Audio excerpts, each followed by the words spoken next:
Radio Mirchi 98.3 FM এর নিবেদন বিভূতিভূষণ বন্দ্যোপাধ্যায়ের চাঁদের পাহাড়।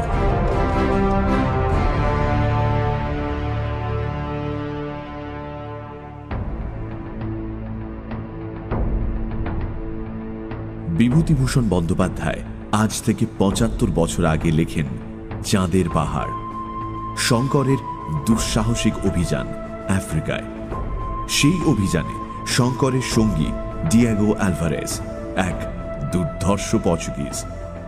রেডিও মির্চি 98.3 FM এ আমরা পুরো বইটিকে অনুসরণ করেছি, সামান্য দু একটি পরিবর্তন ছাড়া। গল্প পাঠে ও শঙ্করের ভূমিকায় দ্বীপ, অন্যান্য চরিত্রে মীর, ডিয়েগো আলভারেজ, সব্যসাচী চক্রবর্তী, সূত্রধার মীর, শব্দগ্রহণ, আবহ সঙ্গীত এবং স্পেশাল ইফেক্টসে রিচার্ড, পরিকল্পনা ও পরিচালনায় ইন্দ্রাণী। চাঁদের পাহাড় প্রথম পর্ব। চাঁদের পাহাড় কোনো ইংরেজি উপন্যাসের অনুবাদ নয় বা ওই শ্রেণীর কোনো বিদেশি গল্পের ছায়া অবলম্বনে লিখিত নয়। এই বইয়ের গল্প ও চরিত্র আমার কল্পনা প্রসূত। তবে আফ্রিকার বিভিন্ন অঞ্চলের ভৌগোলিক সংস্থান ও প্রাকৃতিক দৃশ্যের বর্ণনাকে প্রকৃত অবস্থার অনুযায়ী করবার জন্য আমি স্যার H.H. জনস্টন, রোসিটা ফোর্বস প্রভৃতি কয়েকজন বিখ্যাত ভ্রমণকারীর গ্রন্থের সাহায্য গ্রহণ করেছি। প্রসঙ্গক্রমে বলতে পারি যে এই গল্পে উল্লিখিত রিখটার্স ভেল্ড পর্বতমালা মধ্য আফ্রিকার অতি প্রসিদ্ধ পর্বতশ্রেণী এবং ডিঙ্গোনেক, রোডেশিয়ান মনস্টার ও বুনিপের প্রবাদ জুলুল্যান্ডের বহু আরণ্য অঞ্চলে আজও প্রচলিত। সেন্ট ফ্র্যাঙ্কো সৌরস্তোত্রের অনুবাদটি স্বর্গীয় মোহিনী মোহন চট্টোপাধ্যায় কৃত। ইতি বিভূতিভূষণ বন্দ্যোপাধ্যায়। ব্যারাকপুর, যশোর, ১ আশ্বিন, সাল ১৩৪৪।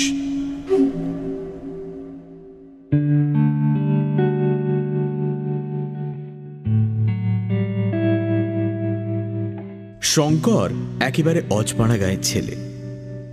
এইবার সে সবে FA পাশ দিয়ে গ্রামে বসেছে। কাজের মধ্যে সকালে বন্ধু বান্ধবদের বাড়িতে গিয়ে আড্ডা দেওয়া, দুপুরে আহারান্তে লম্বা ঘুম, আর বিকেলে পালঘাটের বাঁওড়ে মাছ ধরতে যাওয়া। সারা বৈশাখ এভাবে কাটাবার পর একদিন তার মা ডেকে বললেন, শোন, একটা কথা বলি শঙ্কর, তোর বাবার শরীর ভালো নয়। এই অবস্থায় আর তোর পড়াশোনা হবে কি করে বল? কে খরচ দেবে? এবার একটা কিছু যা হোক কাজের চেষ্টা দেখ। মায়ের কথাটা শঙ্করকে ভাবিয়ে তুলল। সত্যি তার বাবার শরীর আজ কমাস থেকে খুব খারাপ যাচ্ছে। কলকাতার খরচ দেওয়া তার পক্ষে ক্রমেই অসম্ভব হয়ে উঠছে। অথচ করবেই বা কি শঙ্কর? এখন কি তাকে কেউ চাকরি দেবে? চেনেই বা সে কাকে? আমরা যে সময়ের কথা বলছি, ইউরোপের মহাযুদ্ধ বাদ দিয়ে তখনও 5 বছর দেরি। 1909 সালের কথা। তখন চাকরির বাজার এতটা খারাপ ছিল না। শঙ্করদের গ্রামের এক ভদ্রলোক শ্যামনগর না নৈহাটিতে পাটের কলে চাকরি করতেন। শঙ্করের মা তার স্ত্রীকে ছেলের চাকরির কথা বলে এলেন, যাতে তিনি স্বামীকে বলে শঙ্করের জন্য পাটের কলে একটা কাজ জোগাড় করে দিতে পারেন। ভদ্রলোক পরদিন বাড়ি বয়ে বলতে এলেন যে শঙ্করের চাকরির জন্য তিনি সাধ্যমতো চেষ্টা করবেন। শঙ্কর সাধারণ ধরনের ছেলে নয়। স্কুলে পড়বার সময় সে বরাবর খেলাধুলোতে প্রথম হয়ে এসেছে। সেবার মহকুমার এক্সিবিশনের সময় হাই জাম্পে সে প্রথম স্থান অধিকার করে মেডেল পায়। ফুটবলে অমন সেন্টার ফরওয়ার্ড ও অঞ্চলে তখন কেউ ছিল না। সাঁতার দিতে তার জুড়ি মেলা ভার। গাছে উঠতে, ঘোড়ায় চড়তে, বক্সিংয়ে সে অত্যন্ত নিপুণ। কলকাতায় পড়বার সময় YMCA-তে সে রীতিমতো বক্সিং অভ্যেস করেছে। এই সব কারণে পরীক্ষায় সে তত ভালো করতে পারেনি। দ্বিতীয় বিভাগে উত্তীর্ণ হয়েছিল। কিন্তু তার একটা বিষয়ে অদ্ভুত জ্ঞান ছিল। তার বাতিক ছিল যত রাজ্যের ম্যাপ ঘাঁটা ও বড় বড় ভূগোলের বই পড়া। ভূগোলের অঙ্ক কষতে সে খুব মজবুত। আমাদের দেশের আকাশে যেসব নক্ষত্রমণ্ডল ওঠে তা সে প্রায় সবই চেনে। ওটা কালপুরুষ, ওটা সপ্তর্ষি, ওটা ক্যাসিওপিয়া, আর ওইটা বৃশ্চিক। কোন মাসে কোনটা ওঠে, কোন দিকে ওঠে, সব ওর নখদর্পণে। আকাশের দিকে চেয়ে তখনই বলে দেবে। আমাদের দেশের বেশি ছেলে যে এসব জানে না, এ কথা নিঃসন্দেহে বলা যেতে পারে। এবার পরীক্ষা দিয়ে কলকাতা থেকে আসবার সময় সে একরাশ ওই সব বই কিনে এনেছে। নির্জনে বসে প্রায়ই পড়ে, আর কি ভাবে ওই জানে।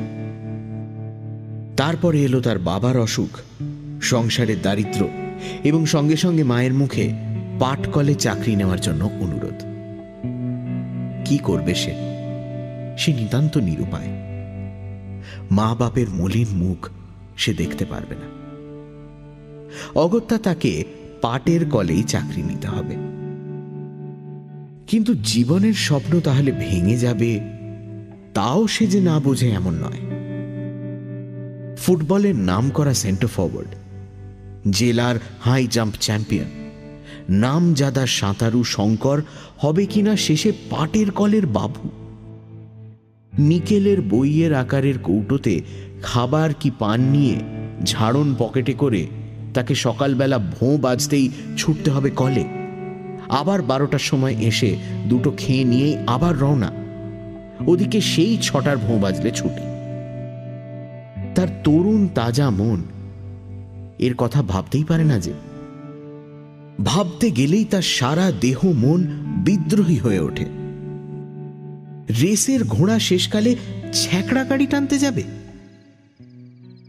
সন্ধ্যার বেশি দেরি নেই। নদীর ধারে নির্জনে বসে বসে শঙ্কর এইসব কথাই ভাবছিল।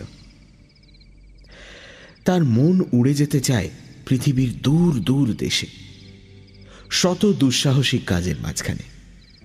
লিভিংস্টোন, স্ট্যানলির মতো, Harry Johnston, Marco Polo, Robinson ক্রুসোর মতো।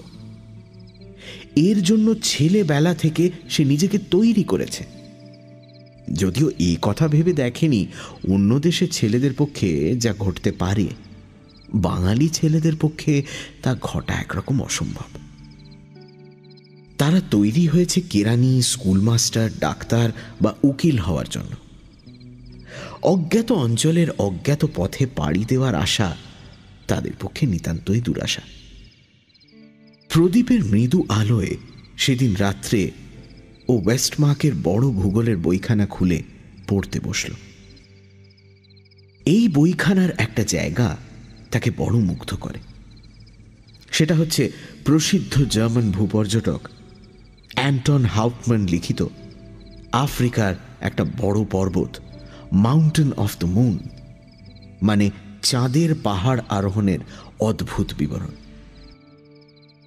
কতবার সে এটা পড়েছে, পড়বার সময় কতবার ভেবেছে হ্যাঁ হাউপম্যানের মতো সেও একদিন যাবে মাউন্টেন অফ দ্য মুন জয় করতে। স্বপ্ন। সত্যিকারের চাঁদের পাহাড় দূরের জিনিসই চিরকাল। চাঁদের পাহাড় বুঝি পৃথিবীতে নামে। সে রাত্রে বড় অদ্ভুত এক স্বপ্ন দেখল সে। চার ধারে ঘন বাঁশের জঙ্গল, বুনো হাতির দল মড়মড় করে বাঁশ ভাঙছে। সে আর একজন কে তার সঙ্গে, দুজনে একটা প্রকাণ্ড পাহাড়ে উঠেছে। চারধারে দৃশ্য ঠিক হাউপম্যানের লেখা মাউন্টেন অফ দ্য মুনের দৃশ্যর মতো। সেই ঘন বাঁশবন, সেই পরগাছা ঝোলানো বড় বড় গাছ, নিচে পচা পাতার রাশ, মাঝে মাঝে পাহাড়ের খালি গা, আর দূরে গাছপালার ফাঁকে জ্যোৎস্নায় ধোয়া সাদা ধবধবে চির তুষারে ঢাকা পর্বত শিখরটি এক একবার দেখা যাচ্ছে, এক একবার বনের আড়ালে চাপা পড়ছে। পরিষ্কার আকাশে দু একটা তারা এখানে ওখানে। একবার সত্যিই সে যেন বুনো হাতির গর্জন শুনতে পেল। সমস্ত বনটা কেঁপে উঠল। এত বাস্তব বলে মনে হলো সেটা, যেন সেই ডাকেই তার ঘুম ভেঙে গেল। বিছানার উপর উঠে বসল। ভোর হয়ে গেছে। জানলার ফাঁক দিয়ে দিনের আলো ঘরের মধ্যে এসেছে। ওহ, কি স্বপ্নটাই দেখেছে সে! ভোরের স্বপ্ন নাকি সত্যি হয় বলে তো অনেকে। অনেকদিন আগেকার একটা ভাঙা পুরনো মন্দির আছে তাদের গায়ে। 12 ভূঁইয়ার এক ভূঁইয়া জামাই মদন রায় নাকি প্রাচীন দিনে এই মন্দির তৈরি করেন। এখন মদন রায়ের বংশে কেউ নেই। মন্দির ভেঙে চুরে গেছে। অশ্বত্থ গাছ, বট গাছ গজিয়েছে কার্নিশে। কিন্তু যেখানে ঠাকুরের বেদি, তার উপরে খিলেনটা এখনো ঠিক আছে।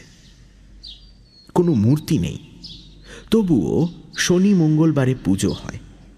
মেয়েরা বেদিতে সিঁদুর চন্দন মাখিয়ে রেখে যায়। সবাই বলে ঠাকুর বড় জাগ্রত, যে যা মানত করে তাই হয়। শঙ্কর সেদিন স্নান করে উঠে মন্দিরের একটা বটের ঝুড়ির গায়ে একটা ঢিল ঝুলিয়ে কি প্রার্থনা জানিয়ে এলো। বিকেলে সে গিয়ে অনেকক্ষণ মন্দিরের সামনে দুর্বা ঘাসের বনে বসে রইল। জায়গাটা পাড়ার মধ্যে হলেও বনে ঘেরা। কাছেই একটা পোড়ো বাড়ি। এদের বাড়িতে একটা খুন হয়ে গিয়েছিল শঙ্করের শিশুকালে। সেই থেকে বাড়ির মালিক এই গ্রাম ছেড়ে অন্যত্র বাস করছেন। সবাই বলে জায়গাটায় ভূতের ভয়। একা বড় কেউ এদিকে আসে না। শঙ্করের কিন্তু এই নির্জন মন্দির প্রাঙ্গণের নিরালা বনে চুপ করে বসে থাকতে বড় ভালো লাগে। ওর মনে আজ ভোরের স্বপ্নটা দাগ কেটে বসে গেছে। এই বনের মধ্যে বসে শঙ্করের আবার সেই ছবিটা মনে পড়ল। সেই মড়মড় করে বাঁশঝাড় ভাঙছে বুনো হাতির দল। পাহাড়ের অধিত্যকার নিবিড় বনে পাতা লতার ফাঁকে ফাঁকে অনেক উঁচুতে পর্বতের জ্যোৎস্না পাণ্ডুর তুষারাবৃত শিখর দেশটা যেন কোনো স্বপ্ন রাজ্যের সীমা নির্দেশ করছে। কত স্বপ্ন তো সে দেখেছে জীবনে। এত সুস্পষ্ট ছবি স্বপ্নে সে কখনো দেখেনি। এমন গভীর রেখাপাত করেনি কোনো স্বপ্ন তার মনে। সব মিথ্যে। তাকে যেতে হবে পাটের কলে চাকরি করতে, তাই তার ললাটলিপি নয় কি? কিন্তু মানুষের জীবনে এমন সব অদ্ভুত ঘটনা ঘটে যা উপন্যাসে ঘটাতে গেলে পাঠকেরা বিশ্বাস করতে চাইবে না, হেসেই উড়িয়ে দেবে। শঙ্করের জীবনেও এমন একটি ঘটনা সম্পূর্ণ অপ্রত্যাশিতভাবে ঘটে গেল। সকালবেলা সে একটু নদীর ধারে বেরিয়ে এসে সবে বাড়িতে পা দিয়েছে, এমন সময় ওপাড়ার রামেশ্বর মুখুজ্জের স্ত্রী এক টুকরো কাগজ নিয়ে এসে তার হাতে দিয়ে বললেন, বাবা শঙ্কর, আমার জামাইয়ের খোঁজ পাওয়া গেছে অনেকদিন পরে। ভদ্রেশ্বরে ওদের বাড়িতে চিঠি দিয়েছে, কাল পিন্টু সেখান থেকে এসেছে। এই ঠিকানা তারা লিখে দিয়েছে, পড়ো তো বাবা। শঙ্কর বলল, উফ, প্রায় 2 বছর পর খোঁজ মিলল। বাড়ি থেকে পালিয়ে গিয়ে কি ভয়টাই দেখালেন। এর আগেও তো একবার পালিয়ে গেছিলেন না? তারপর সে কাগজটা খুলল। লেখা আছে, Prasad Das Bandyopadhyay, Uganda railway head office, construction department, Mombasa, পূর্ব আফ্রিকা। শঙ্করের হাত থেকে কাগজের টুকরোটা পড়ে গেল। পূর্ব আফ্রিকা? পালিয়ে মানুষ এত দূর যায়? তবে সে জানে ননিবালা দিদির এই স্বামী অত্যন্ত একরোখা, ডানপিটে ও ভবঘুরে ধরনের। একবার এই গ্রামেই তার সঙ্গে শঙ্করের আলাপও হয়েছিল। শঙ্কর তখন এন্ট্রান্স ক্লাসে সবে উঠেছে। লোকটা খুব উদার প্রকৃতির, লেখাপড়া ভালোই জানেন, তবে কোনো একটা চাকরিতে বেশি দিন টিকে থাকতে পারেন না। উড়ে বেড়ানো স্বভাব, আর পালিয়ে বর্মা না কোচিন কোথায় যেন গিয়েছিলেন। এবারও বড় দাদার সঙ্গে কি নিয়ে মনোমালিন্য হওয়ার দরুন বাড়ি থেকে পালিয়েছিলেন, এ খবর শঙ্কর আগেই শুনেছিল। সেই প্রসাদ বাবু পালিয়ে গিয়ে ঠেলে উঠেছেন একেবারে পূর্ব আফ্রিকায়। রামেশ্বর মুখার্জির স্ত্রী ভালো বুঝতে পারলেন না যে তার জামাই কত দূর গেছে। অতটা দূরত্বের ধারণা তার ছিল না। তিনি চলে গেলে শঙ্কর ঠিকানাটা নিজের নোট বইয়ে লিখে রাখল এবং সেই সপ্তাহের মধ্যেই প্রসাদবাবুকে একখানা চিঠি দিল। শঙ্করকে তার মনে আছে কি, তার শ্বশুরবাড়ির গাঁয়ের ছেলে সে, এবার FA পাশ দিয়ে বাড়িতে বসে আছে।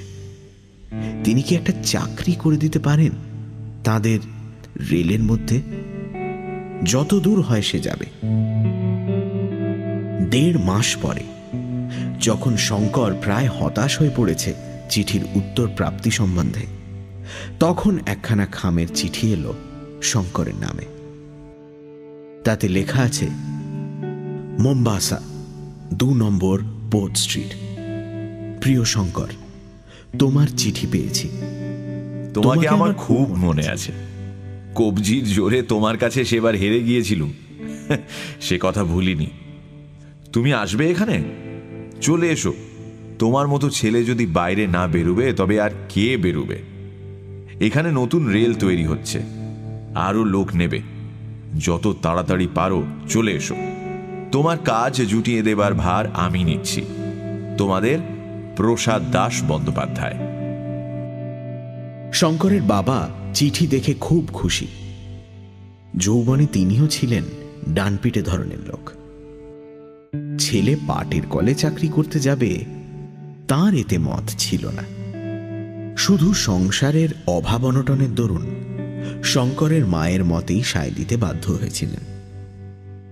এর মাসখানেক পরে শঙ্করের নামে এক টেলিগ্রাম এলো ভদ্রেশ্বর থেকে। সেই জামাইটি দেশে এসেছেন সম্প্রতি। শঙ্কর যেন গিয়ে তার সঙ্গে দেখা করে টেলিগ্রাম পেয়েই। তিনি আবার মোম্বাসায় ফিরবেন দিন 20 মধ্যে। শঙ্করকে তাহলে সঙ্গে করে তিনি নিয়ে যেতে পারেন। 4 মাস পরের ঘটনা, মার্চ মাসের শেষ। মোম্বাসা থেকে যে রেলপথ গিয়েছে কিসুমু ভিক্টোরিয়া নায়ানজা হ্রদের ধারে, তারই একটা শাখা লাইন তখন তৈরি হচ্ছিল। জায়গাটা মোম্বাসা থেকে 350 মাইল পশ্চিমে। ইউগান্ডা রেলওয়ের নুডসবার্গ স্টেশন থেকে 72 মাইল দক্ষিণ পশ্চিম কোণে। এখানে শঙ্কর কনস্ট্রাকশন ক্যাম্পের কেরানি ও সরকারি স্টোর কিপার হয়ে এসেছে। থাকে ছোট একটা তাঁবুতে, তার আশেপাশে অনেক তাঁবু। এখানে এখনো বাড়ি ঘর তৈরি হয়নি বলে তাঁবুতেই সবাই থাকে। তাঁবুগুলো একটা খোলা জায়গায় চক্রাকারে সাজানো। তার চারধার ঘিরে বহু দূর ব্যাপী মুক্ত প্রান্তর, লম্বা লম্বা ঘাসে ভরা, মাঝে মাঝে গাছ। তাঁবুগুলো ঠিক গায়ে খোলা জায়গার শেষ সীমায় একটা বড় বাওবাব গাছ, আফ্রিকার বিখ্যাত গাছ।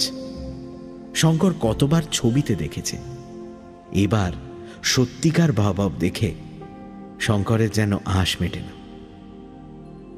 নতুন দেশ, শঙ্করের তরুণ তাজা মন সে ইউগান্ডার এই নির্জন মাঠ ও বনে নিজের স্বপ্নের সার্থকতাকে যেন খুঁজে পেল। কাজ শেষ হয়ে যেতেই সে তাঁবু থেকে রোজ বেরিয়ে পড়ত। যেদিকে দু চোখ যায় সেদিকে বেড়াতে বের হতো। পূবে, পশ্চিমে, দক্ষিণে, উত্তরে সব দিকেই লম্বা লম্বা ঘাস। কোথাও মানুষের মাথা সমান উঁচু, কোথাও তার চেয়েও উঁচু। কনস্ট্রাকশন তাঁবুর ভারপ্রাপ্ত ইঞ্জিনিয়ার সাহেব একদিন শঙ্করকে ডেকে বললেন, শোনো রায়, ওরকম এখানে বেরিও না, বিনা বন্দুকে এখানে এক পাও যেও না। প্রথম এই ঘাসের জমিতে পথ হারাতে পারো, পথ হারিয়ে লোকে এসব জায়গায় মারাও গিয়েছে জলের অভাবে। দ্বিতীয়, ইউগান্ডা সিংহের দেশ, এখানে আমাদের সারা শব্দ আর হাতুড়ি ঠোকার আওয়াজে সিংহ হয়তো একটু দূরে চলে গিয়েছে, কিন্তু ওদের বিশ্বাস নেই। খুব সাবধান, এসব অঞ্চল মোটেই নিরাপদ নয়। একদিন দুপুরের পরে কাজকর্ম বেশ পুরো দমে চলছে। হঠাৎ তাঁবু থেকে কিছু দূরে লম্বা ঘাসের জমির মধ্যে মনুষ্য কণ্ঠের আর্তনাদ শোনা গেল। সবাই সেদিকে ছুটে গেল ব্যাপার কি দেখতে। শঙ্করও ছুটল। ঘাসের জমি পাতি পাতি করে খোঁজা হলো, কিছুই নেই সেখানে। কিসের চিৎকার তবে? ইঞ্জিনিয়ার সাহেব এলেন। কুলিদের নাম ডাক হলো। দেখা গেল একজন কুলি অনুপস্থিত। অনুসন্ধানে জানা গেল সে একটু আগে ঘাসের বনের দিকে কি কাজে গিয়েছিল। তাকে ফিরে আসতে কেউ দেখেনি। খোঁজাখুঁজি করতে করতে ঘাসের বনের বাইরে কটা বালির ওপরে সিংহের পায়ের দাগ পাওয়া গেল। সাহেব বন্দুক নিয়ে লোকজন সঙ্গে করে পায়ের দাগ দেখে অনেক দূর গিয়ে একটা বড় পাথরের আড়ালে হতভাগ্য কুলির রক্তাক্ত দেহ বার করলেন। তাকে তাঁবুতে ধরাধরি করে নিয়ে আসা হলো, কিন্তু সিংহের কোনো চিহ্ন মিলল না। লোকজনের চিৎকারে সে শিকার ফেলে পালিয়েছে। সন্ধ্যের আগেই কুলিটা মারা গেল। তাঁবুর চারপাশে লম্বা ঘাস অনেক দূর পর্যন্ত কেটে সাফ করে দেওয়া হলো পরদিন। দিন কতক সিংহের কথা ছাড়া তাঁবুতে আর কোনো গল্পই নেই। তারপর মাসখানেক পরে ঘটনাটা পুরনো হয়ে গেল। সে কথা সকলের মনে চাপা পড়ে গেল। কাজকর্ম আবার বেশ চলল। সেদিন দিনে খুব গরম। সন্ধ্যার একটু পরেই কিন্তু ঠান্ডা পড়ল। কুলিদের তাঁবুর সামনে অনেক কাঠ কুটো জ্বালিয়ে আগুন করা হয়েছে। সেখানে তাঁবুর সবাই গোল হয়ে বসে গল্পগুজব করছে। শঙ্করও সেখানে আছে। সে ওদের গল্প শুনছে এবং অগ্নিকুণ্ডের আলোতে কেনিয়া মর্নিং নিউজ পড়ছে।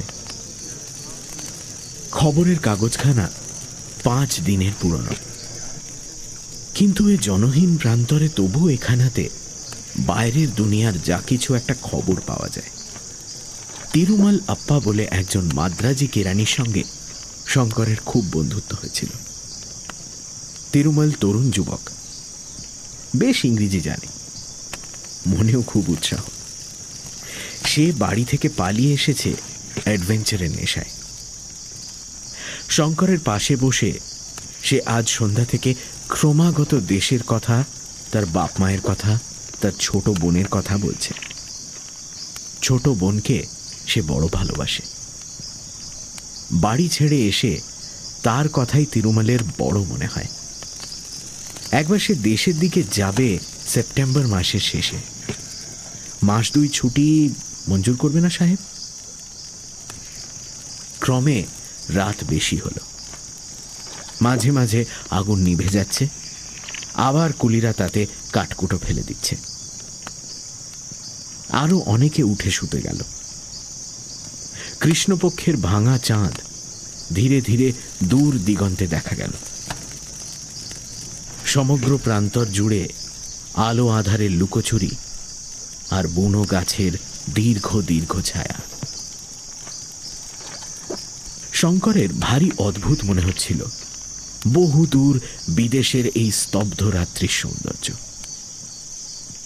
কুলিদের ঘরের একটা খুঁটিতে হেলান দিয়ে এক দৃষ্টে সে সম্মুখের বিশাল জনহীন তৃণভূমির আলো আধার মাখা রূপের দিকে চেয়ে চেয়ে কত কি ভাবছিল। ওই বাওবাব গাছটার ওদিকে অজানা দেশের সীমা কেপ টাউন পর্যন্ত বিস্তৃত। মধ্যে পড়বে কত পর্বত, অরণ্য, প্রাগৈতিহাসিক যুগের নগর জিম্বাবুয়ে, বিশাল ও বিভীষিকাময় কালাহারি মরুভূমি, হীরকের দেশ, সোনার খনির দেশ। একজন বড় স্বর্ণান্বেষী পর্যটক যেতে যেতে হোঁচট খেয়ে পড়ে গেলেন। যে পাথরটাতে লেগে হোঁচট খেলেন সেটা হাতে তুলে ভালো করে পরীক্ষা করে দেখলেন তার সঙ্গে সোনা মেশানো রয়েছে। সে জায়গায় বড় একটা সোনার খনি বেরিয়ে পড়ল। এই ধরনের কত গল্প সে পড়েছে দেশে থাকতে। এই সেই আফ্রিকা, সেই রহস্যময় মহাদেশ, সোনার দেশ, হীরের দেশ। কত অজানা জাতি, অজানা দৃশ্যাবলী, অজানা জীবজন্তু এর সীমাহীন ট্রপিক্যাল অরণ্যে আত্মগোপন করে আছে। কে তার হিসেব রেখেছে? কত কি ভাবতে ভাবতে শঙ্কর কখন ঘুমিয়ে পড়েছে। হঠাৎ কিসের শব্দে তার ঘুম ভাঙল। সে ধড়মড় করে জেগে উঠে বসল। চাঁদ আকাশে অনেকটা উঠেছে। ধবধবে সাদা জ্যোৎস্না দিনের মতো পরিষ্কার। অগ্নিকুণ্ডের আগুন নিভে গেছে। কুলিরা সব কুণ্ডুলি পাকিয়ে আগুনের ওপর শুয়ে আছে। কোনো দিকে কোনো শব্দ নেই। হঠাৎ শঙ্করের দৃষ্টি পড়ল তার পাশে। এখানে তো তিরুমালাপ্পা বসে তার সঙ্গে গল্প করছিল। সে কোথায়? তাহলে হয়তো সে তার তাঁবুর মধ্যে ঘুমোতে গিয়ে থাকবে। শঙ্করও নিজে উঠে শুতে যাবে উদ্যোগ করছে, এমন সময় অল্প দূরেই পশ্চিম কোণে মাঠের মধ্যে ভীষণ সিংহ গর্জন শুনতে পাওয়া গেল। রাত্রির অস্পষ্ট জ্যোৎস্নালোক যেন কেঁপে উঠল সে গর্জনে। কুলিরা ধড়মড় করে জেগে উঠল। ইঞ্জিনিয়ার সাহেব বন্দুক নিয়ে তাঁবুর বাইরে এলেন। শঙ্কর জীবনে এই প্রথম শুনল সিংহের গর্জন। সেই দিক দিশাহীন তৃণভূমির মধ্যে শেষ রাত্রের জ্যোৎস্নায় সে গর্জন যে কি এক অনির্দেশ্য অনুভূতি তার মনের মধ্যে জাগালো, তা ভয় নয়, সে এক রহস্যময় ও জটিল মনোভাব। একজন বৃদ্ধ মাসাই কুলি ছিল তাঁবুতে। সে বলল, সিংহ লোক মেরেছে। লোক না মারলে এমন গর্জন করবে না। তাঁবুর ভেতর থেকে তিরুমালের সঙ্গী এসে হঠাৎ জানালো, তিরুমালের বিছানা শূন্য। তাঁবুর মধ্যে কোথাও সে নেই। কথাটা শুনে সবাই চমকে উঠল। শঙ্কর নিজে তাঁবুর মধ্যে ঢুকে দেখে এলো সত্যি সেখানে কেউ নেই। তখনই কুলিরা আলো জেলে লাঠি নিয়ে বেরিয়ে পড়ল। সব তাঁবুগুলোতে খোঁজ করা হলো, নাম ধরে চিৎকার করে ডাকাডাকি করল সবাই মিলে। তিরুমালের কোনো সাড়া মিলল না। তিরুমাল যেখানটাতে শুয়েছিল সেখানটাতে ভালো করে দেখা হলো। তখন কোনো একটা ভারী জিনিসকে টেনে নিয়ে যাওয়ার দাগ মাটির ওপর সুস্পষ্ট। ব্যাপারটা বুঝতে কারো দেরি হল না। বাওবাব গাছের কাছে তিরুমালের জামার হাতার খানিকটা টুকরো পাওয়া গেল। ইঞ্জিনিয়ার সাহেব বন্দুক নিয়ে আগে আগে চললেন। শঙ্কর তার সঙ্গে চলল। কুলিরা তাদের অনুসরণ করতে লাগল। সেই গভীর রাত্রে তাঁবু থেকে দূরে মাঠের চারিদিকে অনেক জায়গায় খোঁজা হলো। তিরুমালের দেহের কোনো সন্ধান মিলল না। এবার আবার সিংহ গর্জন শোনা গেল, কিন্তু দূরে, যেন এই নির্জন প্রান্তরের অধিষ্ঠাত্রী কোনো রহস্যময়ী রাক্ষসীর বিকট চিৎকার।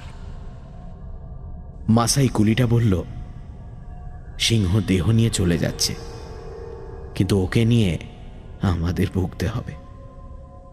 আরো অনেকগুলো মানুষ ও ঘায়েল না করে ছাড়বে না। সবাই সাবধান, যে সিংহ একবার মানুষ খেতে শুরু করে সে অত্যন্ত ধূর্ত হয়ে ওঠে। রাত যখন প্রায় 3টে, তখন সবাই ফিরল তাঁবুতে। বেশ ফুটফুটে জ্যোৎস্নায় সারা মাঠ আলো হয়ে উঠেছে। আফ্রিকার এই অংশে পাখি বড় একটা দেখা যায় না দিনের বেলা, কিন্তু এক ধরনের রাত্রিচর পাখির ডাক শুনতে পাওয়া যায় রাত্রে। সে সুর অপার্থিব ধরনের মিষ্টি। এইমাত্র সেই পাখি কোন গাছের মাথায় বহু দূরে ডেকে উঠল। মনটা এক মুহূর্তে উদাস করে দেয়। শঙ্কর ঘুমোতে গেল না। সবাই তাঁবুর মধ্যে শুতে গেল, কারণ পরিশ্রম কারোর কম হয়নি। তাঁবুর সামনে কাঠকুটো জ্বালিয়ে প্রকাণ্ড অগ্নিকুণ্ড করা হলো। শঙ্কর সাহস করে বাইরে বসতে অবশ্যই পারল না। এরকম দুঃসাহসের কোনো অর্থ হয় না। তবে সে নিজের খড়ের ঘরে শুয়ে জানলা দিয়ে বিস্তৃত জ্যোৎস্নালোকিত অজানা প্রান্তরের দিকে চেয়ে রইল। মনে কি এক অদ্ভুত ভাব। তিরুমালের অদৃষ্ট লিপি এই জন্যই বোধহয় তাকে আফ্রিকায় টেনে এনেছিল। তাকেই বা কি জন্যে এখানে এনেছে তার অদৃষ্ট, কে জানে তার খবর। আফ্রিকা অদ্ভুত সুন্দর দেখতে, কিন্তু আফ্রিকা ভয়ঙ্কর। দেখতে বাবলা বনে ভর্তি বাংলাদেশের মাঠের মতো দেখালে কি হবে? আফ্রিকা অজানা মৃত্যু সংকুল, যেখানে সেখানে অতর্কিত নিষ্ঠুর মৃত্যুর ফাঁদ পাতা। পর মুহূর্তে কি ঘটবে এই মুহূর্তে তা কেউ বলতে পারে না।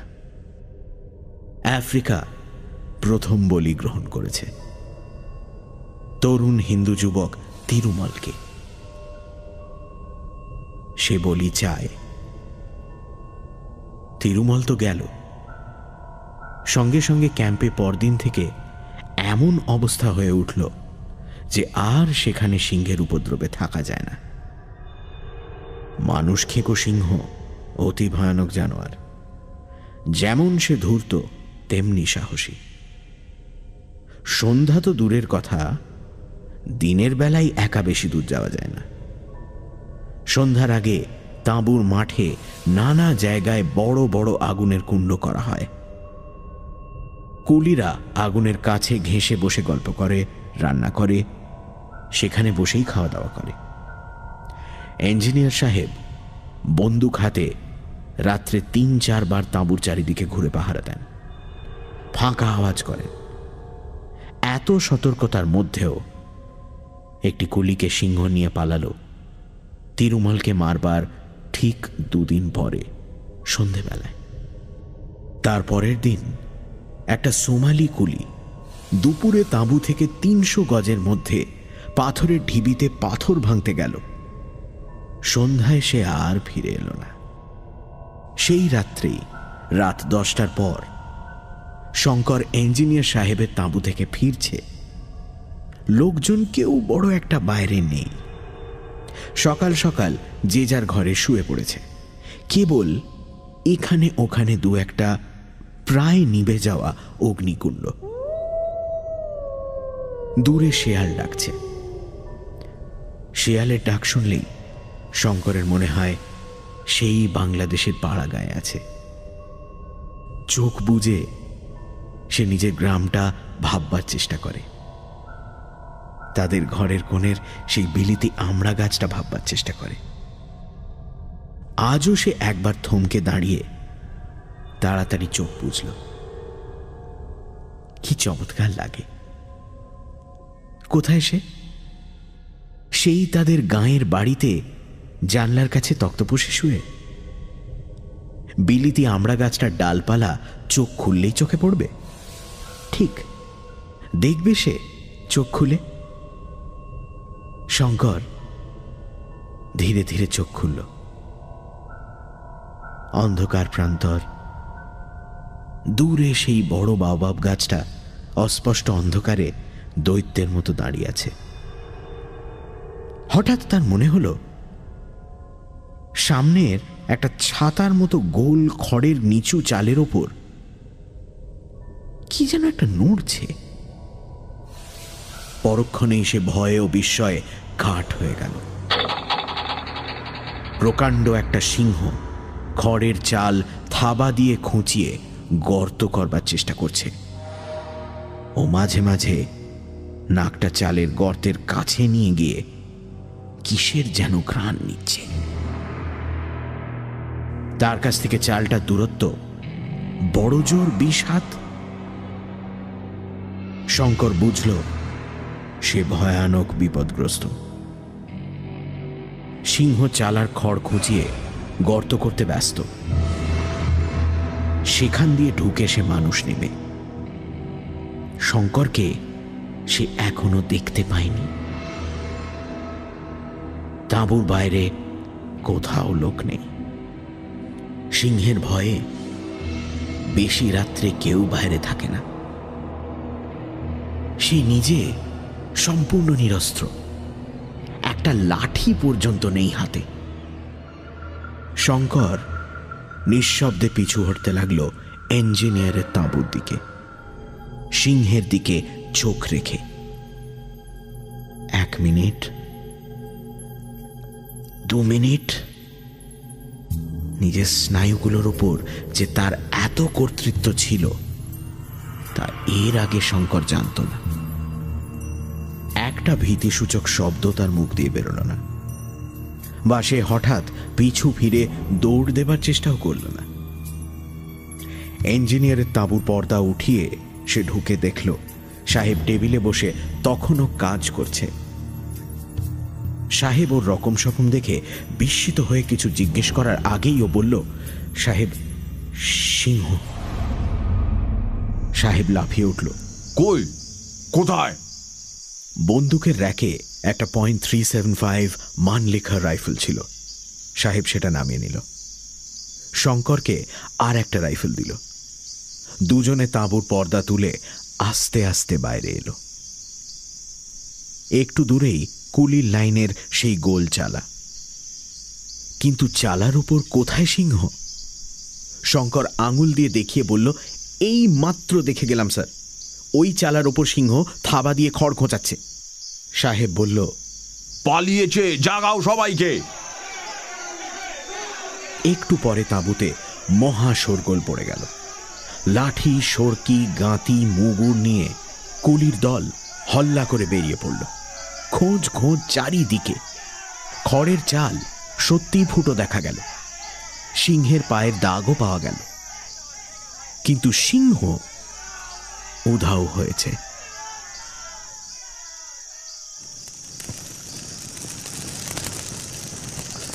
আগুনের কুণ্ডে বেশি করে কাঠ শুকনো খড় ফেলে আগুন আবার জ্বালানো হলো। সে রাত্রে অনেকেরই ভালো ঘুম হলো না, কিন্তু তাঁবুর বাইরেও বড় একটা কেউ রইল না। শেষ রাত্রের দিকে শঙ্কর নিজের তাঁবুতে শুয়ে একটু ঘুমিয়ে পড়েছিল। একটা মহা শোরগোলের শব্দে তার ঘুম ভেঙে গেল। মাসাই কুলিরা সিম্বা সিম্বা বলে চিৎকার করছে। দুবার বন্দুকের আওয়াজ হলো। শঙ্কর তাঁবুর বাইরে এসে ব্যাপার জিজ্ঞেস করে জানল, সিংহ এসে আস্তাবলের একটা ভারবাহী খচ্চরকে জখম করে দিয়েছে এই মাত্র। সবাই শেষ রাত্রে একটু ঝিমিয়ে পড়েছে, আর সেই সময় এই কাণ্ড। পরদিন সন্ধ্যার ঝোঁকে একটা ছোকরা কুলিকে তাঁবু থেকে 100 হাতের মধ্যে সিংহ নিয়ে গেল। দিন চারেক পরে আর একটা কুলিকে নিল বাওবাব গাছটার তলা থেকে। কুলিরা আর কেউ কাজ করতে চায় না। লম্বা লাইনে গাঁতিওয়ালা কুলিদের অনেক সময় খুব ছোট দলে ভাগ হয়ে কাজ করতে হয়। তারা তাঁবু ছেড়ে দিনের বেলাতেও বেশি দূর যেতে চায় না। তাঁবুর মধ্যে থাকাও রাত্রে নিরাপদ নয়। সকলেরই মনে ভয়। প্রত্যেকেই ভাবে এবার তার পালা।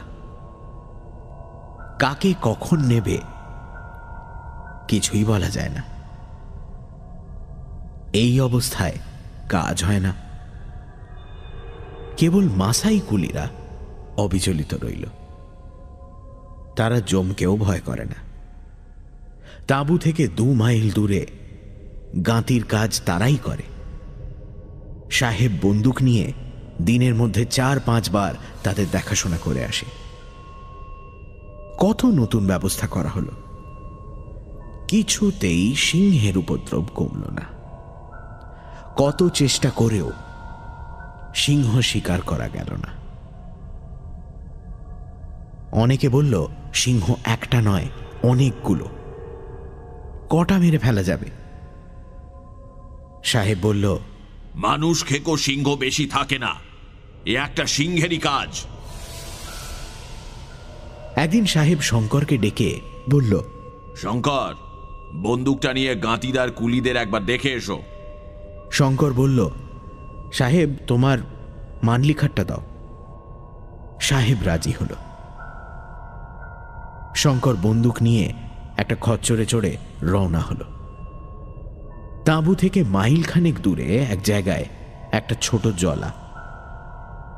শঙ্কর দূর থেকে জলাটা যখন দেখতে পেয়েছে তখন বেলা প্রায় 3টে।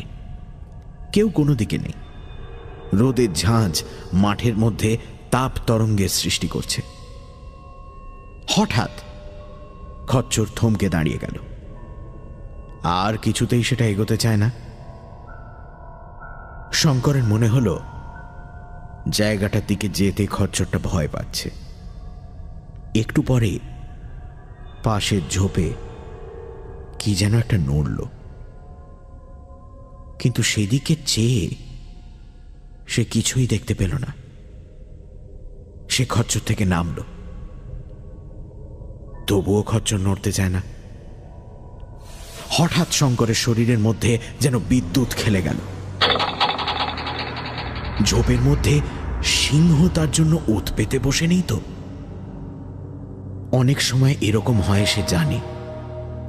সিংহ পথের পাশে ঝোপঝাড়ের মধ্যে লুকিয়ে অনেক দূর পর্যন্ত নিঃশব্দে তার শিকারকে অনুসরণ করে। নির্জন স্থানে সুবিধে বুঝে তার ঘাড়ের ওপর লাফিয়ে পড়ে। যদি তাই হয়, শঙ্কর খচ্চরটাকে নিয়ে আর এগিয়ে যাওয়া উচিত বলে মনে করল না। ভাবল তাঁবুতে ফিরে যাই।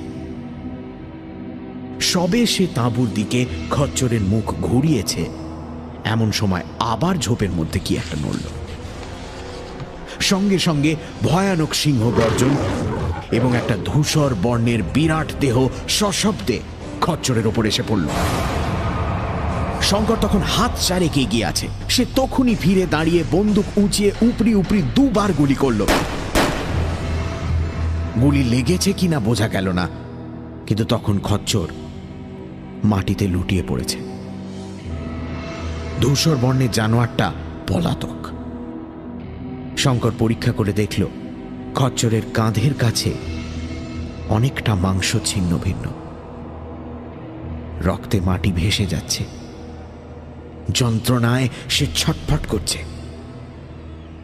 শঙ্কর এক গুলিতে তার যন্ত্রণার অবসান করল। তারপর সে তাঁবুতে ফিরে গেল। সাহেব বলল, সিংহ নিশ্চয়ই জখম হয়েছে। বন্দুকের গুলি যদি গায়ে লাগে তবে দস্তুর মতো জখম তাকে হতেই হবে। কিন্তু গুলি লেগেছিল তো? শঙ্কর বলল গুলি লাগালাগির কথা সে বলতে পারবে না, বন্দুক ছুঁড়েছিল এই মাত্র কথা। লোকজন নিয়ে খোঁজাখুঁজি করে 2-3 দিনেও কোনো আহত বা মৃত সিংহের সন্ধান পাওয়া গেল না। জুন মাসের প্রথম থেকে বর্ষা নামল। কতকটা সিংহের উপদ্রবের জন্য, কতকটা বা জলাভূমির সান্নিধ্যের জন্য জায়গাটা অস্বাস্থ্যকর হওয়ায় তাঁবু ওখান থেকে উঠে গেল। শঙ্করকে আর কনস্ট্রাকশন তাঁবুতে থাকতে হলো না। কিসুমু থেকে প্রায় 30 মাইল দূরে একটা ছোট স্টেশনে সে স্টেশন মাস্টারের কাজ পেয়ে জিনিসপত্র নিয়ে সেখানেই চলে গেল। নতুন পদ পেয়ে উৎফুল্ল মনে শঙ্কর যখন স্টেশনটাতে এসে নামল তখন বেলা 3টে হবে। স্টেশন ঘরটা খুব ছোট, মাটির প্ল্যাটফর্ম আর স্টেশন ঘরের আশপাশ কাঁটা তারের বেড়া দিয়ে ঘেরা। স্টেশন ঘরের পেছনে তার থাকবার কোয়ার্টার, পায়রার খোপের মতো ছোট। যে ট্রেনখানা তাকে বহন করে এনেছিল সেখানা কিসুমুর দিকে চলে গেল। শঙ্কর যেন অকুল সমুদ্রে পড়ল। এত নির্জন স্থান সে জীবনে কখনো কল্পনা করেনি। এই স্টেশনে সেই একমাত্র কর্মচারী, একটা কুলি পর্যন্ত নেই। সেই কুলি, সেই পয়েন্টসম্যান, সেই সব। এই রকম ব্যবস্থার কারণ হচ্ছে এই যে এসব স্টেশন এখনো মোটেই আয়কর নয়। এর অস্তিত্ব এখনো পরীক্ষা সাপেক্ষ। এদের পেছনে রেল কোম্পানি বেশি খরচ করতে রাজি নয়। একখানি ট্রেন সকালে, একখানি এই গেল, আর সারাদিন রাত ট্রেন নেই। সুতরাং তার হাতে প্রচুর অবসর আছে। চার্জ বুঝে নিতে হবে, এই যা একটু কাজ। আগের স্টেশন মাস্টারটি গুজরাটি, বেশ ইংরেজি জানে। সে নিজের হাতে চা করে নিয়ে এলো। চার্জ বোঝাবার বেশি কিছু নেই। গুজরাটি ভদ্রলোক তাকে পেয়ে খুব খুশি। ভাবে বোধ হলো সে কথা বলবার সঙ্গী পায়নি অনেকদিন। দুজনে প্ল্যাটফর্মের এদিক ওদিক পায়াচারি করল। শঙ্কর বলল, কাঁটাতারের বেড়া দিয়ে ঘেরা কেন? গুজরাটি ভদ্রলোক বলল, ও কিছু নয়, নির্জন জায়গা তাই। শঙ্করের মনে হলো কি একটা কথা লোকটা গোপন করে গেল। শঙ্করও আর পিড়াপিড়ি করল না। রাত্রে ভদ্রলোক রুটি গড়ে শঙ্করকে খাবার নিমন্ত্রণ করলেন। খেতে বসে হঠাৎ লোকটি চেঁচিয়ে উঠলেন, এই যা, ভুলে গেছি। কি হলো? খাবার জল নেই মোটে, ট্রেন থেকে নিতে একদম ভুলে গেছি। সে কি, এখানে খাবার জল কোথাও পাওয়া যায় না? কোথাও না। একটা কুয়ো আছে, তার জল বেজায় তেঁতো আর কষা। সে জলে বাসন মাজা ছাড়া অন্য কোনো কাজ হয় না। খাবার জল ট্রেন থেকে দিয়ে যায়। বেশ জায়গা বটে, খাবার জল নেই, মানুষজন নেই। এখানে স্টেশন করেছে কেন শঙ্কর বুঝতে পারল না। পরদিন সকালে ভূতপূর্ব স্টেশন মাস্টার চলে গেলেন। শঙ্কর পড়ল একা। নিজের কাজ করে, রাঁধে খায়, ট্রেনের সময় প্ল্যাটফর্মে গিয়ে দাঁড়ায়, দুপুরে বই পড়ে কি বড় টেবিলটাতে শুয়ে ঘুমোয়। বিকেলের দিকে ছায়া পড়লে প্ল্যাটফর্মে পায়াচারি করে। স্টেশনের চারধার ঘিরে ধু ধু সীমাহীন প্রান্তর, দীর্ঘ ঘাসের বন, মাঝে ইউকা বাবলা গাছ, দূরে পাহাড়ের সারি সারা চক্রবাল জুড়ে। ভারী সুন্দর দৃশ্য। গুজরাটি লোকটি ওকে বারণ করে গিয়েছিল, একা যেন এইসব মাঠে সে না বেড়াতে যায়। শঙ্কর বলেছিল, কেন? সে প্রশ্নের সন্তোষজনক উত্তর গুজরাটি ভদ্রলোকটির কাছ থেকে পাওয়া যায়নি। কিন্তু তার উত্তর অন্যদিক থেকে সে রাত্রেই মিলল। রাত বেশি না হতেই আহারাদি সেরে শঙ্কর স্টেশন ঘরের বাতি জ্বালিয়ে বসে ডায়েরি লিখছে। স্টেশন ঘরেই সে শোবে। সামনের কাঁচ বসানো দরজাটি বন্ধ আছে, কিন্তু আগল দেওয়া নেই। কিসের শব্দ শুনে সে দরজার দিকে চেয়ে দেখে দরজার ঠিক বাইরে কাঁচে নাক লাগিয়ে প্রকাণ্ড সিংহ। শঙ্কর কাঠের মতো বসে রইল। দরজা একটু জোর করে ঠেললেই খুলে যাবে। সেও সম্পূর্ণ নিরস্ত্র। টেবিলের ওপর কেবল কাঠের রুলটা মাত্র আছে। সিংহটা কিন্তু কৌতুকের সঙ্গে শঙ্কর ও টেবিলের কেরোসিন বাতির দিকে চেয়ে চুপ করে দাঁড়িয়ে রইল। খুব বেশিক্ষণ ছিল না, হয়তো মিনিট 2। কিন্তু শঙ্করের মনে হলো সে আর সিংহটা কত কাল ধরে পরস্পরের দিকে চেয়ে দাঁড়িয়ে রয়েছে। তারপর সিংহ ধীরে ধীরে অনাসক্তভাবে দরজা থেকে সরে গেল। শঙ্কর হঠাৎ যেন চেতনা ফিরে পেল। সে তাড়াতাড়ি গিয়ে দরজার আগলটা তুলে দিল। এতক্ষণে সে বুঝতে পারল স্টেশনের চারিদিকে কাঁটা তারের বেড়া কেন। কিন্তু শঙ্কর একটু ভুল করেছিল। সে আংশিকভাবে বুঝেছিল মাত্র। বাকি উত্তরটা পেতে 2-1 দিন বিলম্ব ছিল। সেটা এলো অন্য দিক থেকে। পরদিন সকালে ট্রেনের গার্ডকে সে রাত্রের ঘটনা বলল। গার্ড লোকটি ভালো, সব শুনে বলল, এসব অঞ্চলে সর্বত্রই এমন অবস্থা। এখান থেকে 12 মাইল দূরে তোমার মতো আরেকটা ছোট স্টেশন আছে, সেখানেও এই দশা। এখানে তো যা কাণ্ড। সে কি একটা বলতে যাচ্ছিল, কিন্তু হঠাৎ কথা বন্ধ করে ট্রেনে উঠে পড়ল। যাবার সময় চলন্ত ট্রেন থেকে বলে গেল, সাবধানে থেকো শঙ্কর। শঙ্কর চিন্তিত হয়ে পড়ল। এরা কি কথাটা চাপা দিতে চায়? সিংহ ছাড়া আরো কিছু আছে নাকি? যাই হোক, সেদিন থেকে শঙ্কর প্ল্যাটফর্মে স্টেশন ঘরের সামনে রোজ আগুন জ্বালিয়ে রাখে।